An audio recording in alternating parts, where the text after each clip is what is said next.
আসসালামু আলাইকুম রাহমাতুল্লাহ। প্রতিবেশী রাষ্ট্রকে উস্কে দিতে চাচ্ছেন উপদেষ্টা মাহফুজ আলম। সব সরঞ্জামাদি হাতে দিয়ে বসে থাকলে তো বিপদ।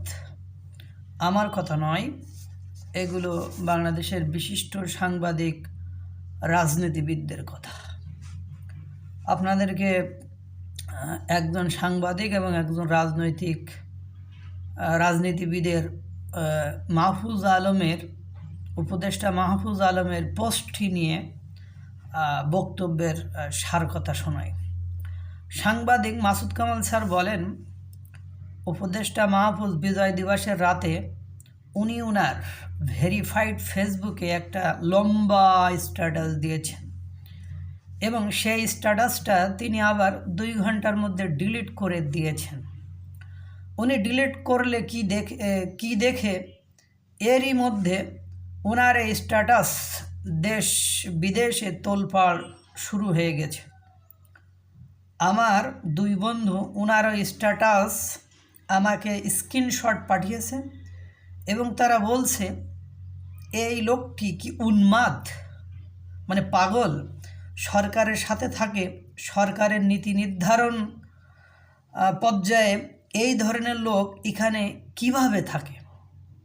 উনি বলছেন উনি এক অখণ্ড বাংলার স্বপ্ন দেখছেন। উনি বলতে চেয়েছেন এটাই মূলত বাংলা ছিল।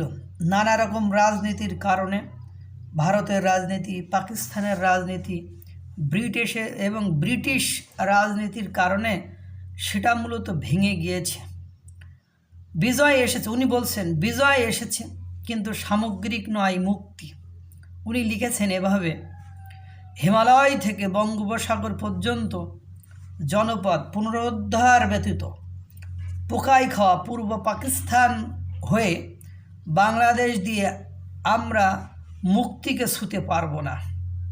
তার মানে হলো হিমালয় থেকে বঙ্গোপসাগর পর্যন্ত যে জনপদটা আছে সেটা উদ্ধার করে একটা দেশ বানাতে হবে।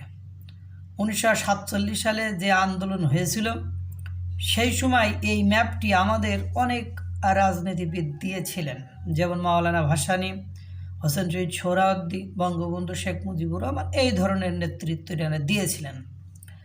উনি আরও বলেন, মনে রাখতে হবে দক্ষিণ এশিয়ায় আশরাফ মুসলিমদের ভূমি পাকিস্তান, ব্রাহ্মণ্যবাদী হিন্দুদের ভূমি ভারত, আর হিন্দু মুসলিম দলিত নির্বিশেষে নিপীড়িত মজলুম মানুষের ভূমি বাংলাদেশ। তাই বাংলাদেশকে এ খাঁচা ছেড়ে বেরোতেই হবে। দক্ষিণ এশিয়া নয়, পুরো গ্লোবাল সাউথ বাংলাদেশের নেতৃত্ব অনুসরণ করবে। মানে গ্লোবাল সাউথ মানে দক্ষিণ এশিয়া যে মহাদেশ, এটা পুরোটাই বাংলাদেশের নেতৃত্ব অনুসরণ করবে। তিনি আরও বলেন, 24 কেবল শত্রু শেষ বিন্দু নয়, এই অভ্যুত্থানের নেতৃত্ব জানেন তাদের লড়াই অসমাপ্ত। মানে যারা নেতৃত্ব দিয়েছেন ওনারা জানেন এই লড়াই অসমাপ্ত।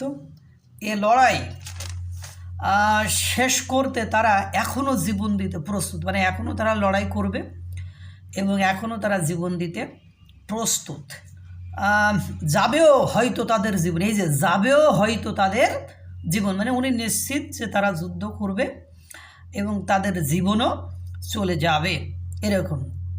ইনি এই উপদেষ্টা মাহফুজ আলমী কিছুদিন আগে ফেসবুকে স্ট্যাটাস দিয়েছিলেন, ভেরিফাইড ফেসবুকে, এরকম গৃহযুদ্ধ কোনো না কোনো ফরম্যাটে হবেই। মানে গৃহযুদ্ধ কোনো না কোনো ফরম্যাটে হবেই। এর মানে তাহলে এখন কথা কি বুঝছেন? এখন কথা হলো সব সরঞ্জাম একটা দেশের স্বাধীন সার্বভৌমত্ব নিয়ে যদি আপনি এরকম স্ট্যাটাস দেন, যেটা ভাগ হয়ে গেছে, যেটা বন্টন হয়ে গিয়েছে, সেটা নিয়ে যদি আপনি একটা সরকারের থেকে এই ধরনের স্ট্যাটাস দেন, তাহলে তারা তো বলবে আমাদের স্বাধীন সার্বভৌমত্বের উপর জন্য এই বর্তমান সরকার হুমকি স্বরূপ, আমরা তাদেরকে দমন করবই বা আমরা তাদেরকে অ্যাটাক করবো, এই ধরনের কথা তো তারা বলতেও পারে। আমার কথা নয়। এবার গণ অধিকার পরিষদের রাশেদ খান বলেন, উপদেষ্টা মাহফুজের পোস্ট নিয়ে তিনি আর বলেন, এখন ভারতের সাথে যুদ্ধ করলে আমরা আসলে আমাদের কি হবে এটা নাবালক শিশু জানে। উনি যেভাবে বলেছেন আমি ঠিক ওইভাবে বলছি। এখন যদি আপনি বলেন ভারত যা করছে এর জন্য আমাদেরকে সীমান্তে সেনা পাঠিয়ে গুলাগুলি শুরু করতে হবে, এটা কি কোনোভাবে সম্ভব? আমাদের মানচিত্র ওই ভারতের মধ্যেও, ভারতের আসাম আমার, বিহার আমার, উড়িষ্যা আমার, কলকাতা আমার, এই আলোচনাগুলো করতে গেলে ভারত আপনাকে ছাড়বে না।